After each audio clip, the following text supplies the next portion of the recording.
Hi my dear friends, എല്ലാവർക്കും MP ടോക്സിലേക്ക് സ്വാഗതം.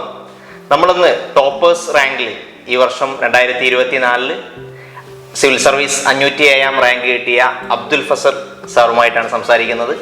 UPSC preparation ചെയ്യുന്ന IAS IPS ആഗ്രഹിക്കുന്ന വിദ്യാർത്ഥികൾക്ക് ഒരു ടോപ്പേഴ്സ് എങ്ങനെയാണ് പഠിച്ചിട്ടുള്ളത്, അവരുടെ സ്ട്രാറ്റജി, അവരുമായി ബന്ധപ്പെട്ട കാര്യങ്ങൾ, അത്തരത്തിലുള്ള വിശദമായ കാര്യങ്ങൾ നമുക്ക് എന്ത് ചെയ്യാം, ചോദിച്ചറിയാം. നിങ്ങളുടെ പ്രിപ്പറേഷന് ഉപകാരപ്പെടുന്ന കാര്യങ്ങളൊക്കെ എന്ത് ചെയ്യാം, നിങ്ങളുടേതായ രീതിയിൽ ഉപയോഗപ്പെടുത്താവുന്നതാണ്.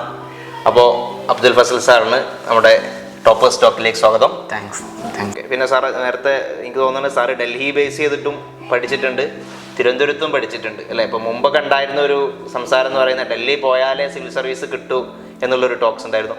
സാർ രണ്ട് സ്ഥലത്തും പഠിച്ചതുകൊണ്ട് അവിടെ പോകണോ, തിരുവനന്തപുരത്തും എത്രത്തോളം സാധ്യതകളുണ്ട്, എങ്ങനെയാണ് അതിൻ്റെ ഒരു അഭിപ്രായം? എനിക്ക് അതിൻ്റെ ഒരു തോന്നി. ഇപ്പം ഞാൻ റെസിഡൻഷ്യൽ കോച്ചിങ് അക്കാഡമിയിൽ ഇൻ്റർവ്യൂ ഘട്ട സമയത്ത് അല്ലെങ്കിൽ അതിൻ്റെ തുടർന്നുള്ള ഘട്ടങ്ങളിൽ ഞാൻ അവിടെ ഉണ്ടായിരുന്നിട്ടുണ്ട്.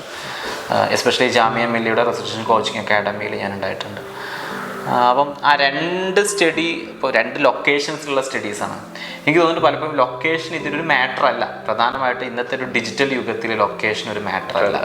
കാരണം കണ്ടന്റ് ഫ്രീലി അവൈലബിൾ ആണ്, നമ്മുടെ ഗൈഡൻസ് മെൻറ്റർഷിപ്പ് നമുക്ക് ഫ്രീലി അവൈലബിൾ ആണ്. ഫ്രീലി മീൻസ് നമുക്കത് ആക്സസിബിൾ ആണ്, ഏത് ലൊക്കേഷനിൽ നിന്നാലും നമുക്ക് ആക്സസിബിൾ ആണ്. ഡിജിറ്റൽ കണ്ടന്റ് ഒരുപാട് അവൈലബിൾ ആണ്. അപ്പോൾ ഇൻഫർമേഷൻ ഓവർലോഡഡ് ആയിട്ടുള്ള ഈ ഒരു സമയത്ത് നമ്മുടെ പ്രിപ്പറേഷൻ എങ്ങനെ ഇൻഫർമേഷൻ മാനേജ്മെൻറ്റ് ചെയ്യുന്നു എന്നുള്ളതാണ്. ഇൻഫർമേഷൻ കിട്ടുന്നു എന്നുള്ളതല്ല ഇപ്പോഴത്തെ പ്രശ്നം, ആ ഇൻഫർമേഷൻ എങ്ങനെ മാനേജ്മെൻറ്റ് ചെയ്യുന്നു എന്നുള്ളിടത്താണ് പ്രശ്നം വരുന്നത്.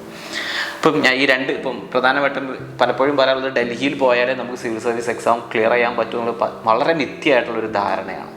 പക്ഷേ രണ്ട് സ്റ്റഡീസ് തമ്മിൽ വ്യത്യാസമുണ്ട്. ഇപ്പം അവിടെ പഠിക്കുന്ന കുട്ടികൾ എന്ന് പറഞ്ഞു കഴിഞ്ഞാൽ ഇപ്പോൾ ഞാൻ എൻ്റെ അനുഭവത്തിൽ നിന്ന് ഇപ്പോൾ റെസിഡൻഷ്യൽ കോച്ചിങ് അക്കാഡമിയിൽ നിന്ന് കിട്ടിയ എനിക്ക് എക്സ്പീരിയൻസാണ് ഞാൻ പറയുന്നത്. അവിടെ കുട്ടികൾ എങ്ങനെ പഠിക്കുന്നു എന്ന് ചോദിച്ചു കഴിഞ്ഞാൽ അവർ ഭയങ്കരമായിട്ട് ഇപ്പം രാവിലെ മുതൽ രാത്രി വരെ ഇരുന്ന് റീഡിങ് ഹാളിൽ ഇരുന്നു അല്ലെങ്കിൽ ലൈബ്രറിയിൽ ഇരുന്ന് പഠിക്കുന്നു. അതിനുശേഷം 5 മണിക്കൂർ 6 മണിക്കൂർ ഉറങ്ങുന്നു. വീണ്ടും ഈ സൈക്കിൾ റിപ്പീറ്റ് ചെയ്യുന്ന ഒരു ശൈലിയാണ് പൊതുവെ റെസിഡൻഷ്യൽ കോച്ചിങ് അക്കാഡമി അല്ലെങ്കിൽ ഡൽഹിയിൽ നമുക്ക് കാണാൻ പറ്റുന്നത്. അല്ലെങ്കിൽ ലൈഫ് ആൻഡ് ഡെത്തിൻ്റെ ഒരു പ്ലേ ആയിട്ടാണ് അവർ ഇതിനെ കാണാറുള്ളത്.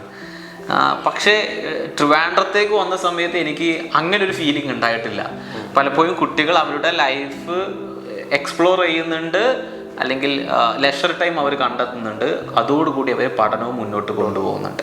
അപ്പോൾ എനിക്ക് തോന്നുന്നത് ഒരു റിലേറ്റീവ്ലി ട്രിവാൻഡ്രം കുറച്ചും കൂടിയും ഒന്ന് കംഫർട്ട് സോണിൽ ഇരുന്നിട്ട് പ്രിപ്പയർ ചെയ്യുന്ന പോലെ എനിക്ക് തോന്നിയിട്ടുണ്ട്, ഫീൽ ചെയ്തിട്ടുണ്ട്.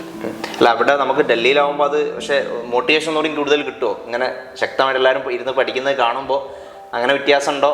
ഇവിടെ ആ ഒരു ഘടകം കുറവുണ്ടോ? അങ്ങനെ എന്തെങ്കിലും ഉണ്ടോ? ഇല്ല, മോട്ടിവേഷൻ്റെ ഒരു പ്രശ്നമല്ല ഞാൻ കാണുന്നത്. ബേസിക്കലി UPSC ഒരു മൈൻഡ് ഗെയിമാണ്. അപ്പം പ്രിലിംസ് കെട്ടാവട്ടെ, മെയിൻസ് കെട്ടാവട്ടെ, ഇൻ്റർവ്യൂ ആവട്ടെ, ഇതൊക്കെ മൈൻഡ് ഗെയിമാണ്. അപ്പോൾ നമ്മൾ മൈൻഡ് എത്രമാത്രം കംഫർട്ടബിൾ ആണോ അത്രമാത്രം നമുക്കിതിൽ അച്ചീവ് ചെയ്യാൻ പറ്റുന്ന ഒരു കാര്യം. അപ്പം പ്രിലിംസിൻ്റെ കെട്ടെടുക്കുക, നമ്മൾ എക്സാം ഹാളിലേക്ക് സമയത്ത് നമ്മൾ എങ്ങനെയാണ് ആ ടൈം പ്രഷർ മാനേജ്മെൻറ്റ് ചെയ്യണത്, അല്ലെങ്കിൽ നമ്മുടെ ഒരു ഭയങ്കര ഫാമിലി സോഷ്യൽ പ്രഷേഴ്സിനെ നമ്മൾ എങ്ങനെയാണ് ഹാൻഡിൽ ചെയ്യുന്നത്, ആ സമയത്ത് കിട്ടുന്ന ക്വസ്റ്റ്യൻ എക്സാമിനർ സെറ്റ് ചെയ്ത് വെച്ചിരിക്കുന്ന ഒരുപാട് പ്രഷേഴ്സും ട്രാപ്പും ഉണ്ടാവും. അതെങ്ങനെ നമ്മൾ ഹാൻഡിൽ ചെയ്ത് അവസാനം അൾട്ടിമേറ്റ്ലി നമ്മൾ ആ ഇൻഫർമേഷനിലേക്ക് എത്തും, അല്ലെങ്കിൽ ആൻസർലെസ്സിലേക്ക് എത്തുന്നു. അതൊക്കെ ഭയങ്കര മാറ്ററാണ്.